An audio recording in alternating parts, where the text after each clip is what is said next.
Chicken കറിയാണ് ഉണ്ടാക്കാൻ പോകുന്നത്. ഒരു ചിക്കൻ എടുത്തിട്ടുണ്ട്. അതിലേക്ക് വേണ്ട ആവശ്യമുള്ള ഇൻഗ്രീഡിയൻസ് നോക്കാം. ഇഞ്ചി, വെളുത്തുള്ളി, പച്ചമുളക് ചതച്ച് വെച്ചിട്ടുണ്ട്. പിന്നെ 4-5 സവോള ഞാൻ അരിഞ്ഞു വെച്ചിട്ടുണ്ട്. പിന്നെ 4 തക്കാളി ഞാൻ അരിഞ്ഞു വെച്ചിട്ടുണ്ട്. പിന്നെ മസാലപ്പൊടികൾ ചേർത്തിട്ടാണ് ഞാൻ ഉണ്ടാക്കുന്നത് കേട്ടോ. അപ്പോൾ നമ്മൾ ചട്ടി ചൂടായിട്ടുണ്ട്. അപ്പം ഞാൻ അതിലേക്ക് പെരിഞ്ചീരകം, പിന്നെ ഗ്രാമ്പു, പട്ട, ഏലക്ക അതൊക്കെ ഇട്ട് കൊടുത്തു കേട്ടോ. എന്നിട്ട് നന്നായിട്ടൊന്ന് വാടി കഴിഞ്ഞിട്ട് സവോളൊക്കെ നന്നായിട്ട് ഇരുന്നിട്ട് ആവശ്യത്തിന് വേണ്ട ഉപ്പും പിന്നെ വേപ്പിൻ്റെ ഇട്ട് കൊടുത്തു. അപ്പോൾ നമ്മൾ ചിക്കനക്ക് വേണ്ട ഉള്ളി ഇങ്ങനെ വാടിക്കൊണ്ടിരിക്കുകയാണ് കേട്ടോ. നല്ലോണം വാടിയിട്ട് വേണം നമുക്ക് അതിലേക്ക് ബാക്കിയുള്ള ഇൻഗ്രീഡിയൻസ് ചേർത്തിട്ട് നമുക്ക് സെറ്റാക്കാൻ. അപ്പോൾ നമ്മുടെ ഉള്ളിയൊക്കെ ഒന്ന് സെറ്റായിട്ടുണ്ട്. ഇനി നമുക്ക് അതിലേക്ക് ഇഞ്ചി, വെളുത്തുള്ളി, പച്ചമുളക് ചതച്ച് വെച്ചിട്ടുണ്ട്, അത് ഇടാം കേട്ടോ.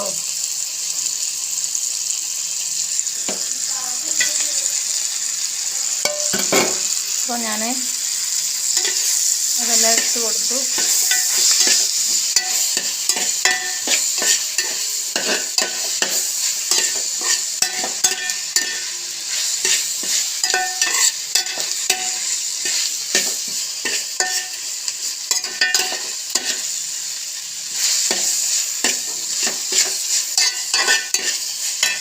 ഞാനിതിലേക്ക് മസാലപ്പൊടികളൊക്കെ ഇട്ട് കൊടുത്തു കേട്ടോ.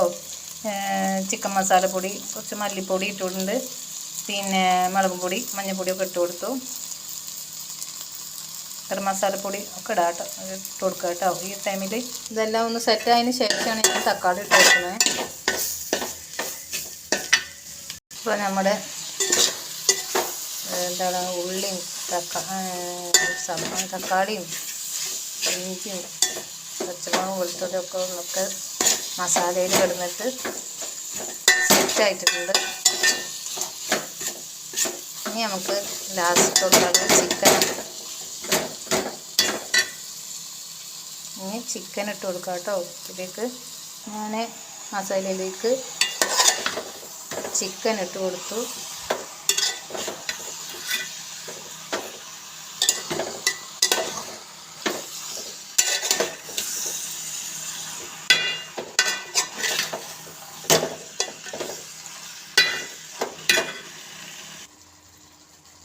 ഞാനിതിലേക്ക് തക്കാളിയുടെ എണ്ണം കുറവാണ്, അപ്പോൾ ഞാനൊരു ചെറുനാരങ്ങ നീര് ചേർത്തിട്ടുണ്ട്. ഇത് ചേർത്താൽ കുറച്ച് സോഫ്റ്റായി കിട്ടും ചിക്കൻ. ഞാനിവിടെ ചിക്കൻ കറി ഉണ്ടാക്കുമ്പോൾ ചേർക്കാറുള്ളതാണ്. നിങ്ങൾക്ക് ഇഷ്ടമുണ്ടെങ്കിൽ ചേർത്താൽ മതി കേട്ടോ, അല്ലെങ്കിൽ ഇത് തക്കാളിയുടെ എണ്ണം കൂട്ടിയാൽ മതി. ഇതൊക്കെ ഓരോരുത്തരുടെ ഇഷ്ടത്തിനനുസരിച്ച് ചേർക്കാവുന്നതാണ്.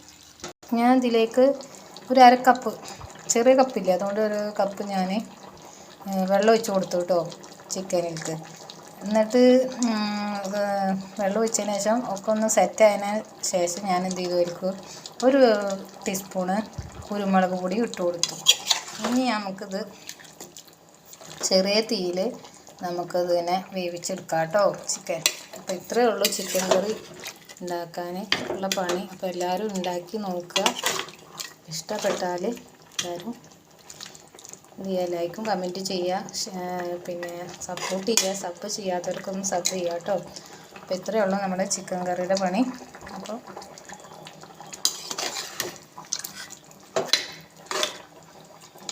പിന്നെ അതുപോലെ എരിവൊക്കെ ഓരോരുത്തരുടെ ഇഷ്ടത്തിനനുസരിച്ചിട്ട് ചേർക്കാം കേട്ടോ. ഞാനിവിടെ ചിക്കൻ കറിയിൽ അധികം എരിവിട്ടിട്ടില്ല. അതുപോലെ മസാലപ്പൊടിയൊക്കെ നിങ്ങളൊക്കെ ഇഷ്ടത്തിനനുസരിച്ച് ചേർക്കുക. പിന്നെ കൂടുതൽ മല്ലിപ്പൊടി ചേർക്കരുത് കേട്ടോ ചിക്കൻ കറിയിൽ. പിന്നെ ചിക്കൻ മസാലപ്പൊടി ഞാൻ ചേർത്തിട്ടുണ്ട് ഇതിൽ. അതൊക്കെ ഓരോരുത്തരുടെ ഇഷ്ടത്തിനനുസരിച്ച് ചേർക്കുക. പിന്നെ വേണമെങ്കിൽ നമുക്ക് ഇതിൽ ഉരുളൻകിഴങ്ങ് ചേർക്കാം കേട്ടോ. ഒരു തിക്ക് കിട്ടാൻ വേണ്ടിയിട്ട് ഉരുളൻകിഴങ്ങ് ചേർക്കാവുന്നതാണ്.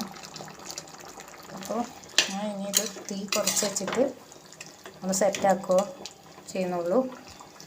അപ്പോൾ കഴിഞ്ഞ് നമ്മുടെ ചിക്കൻ കറിയുടെ പണി കേട്ടോ.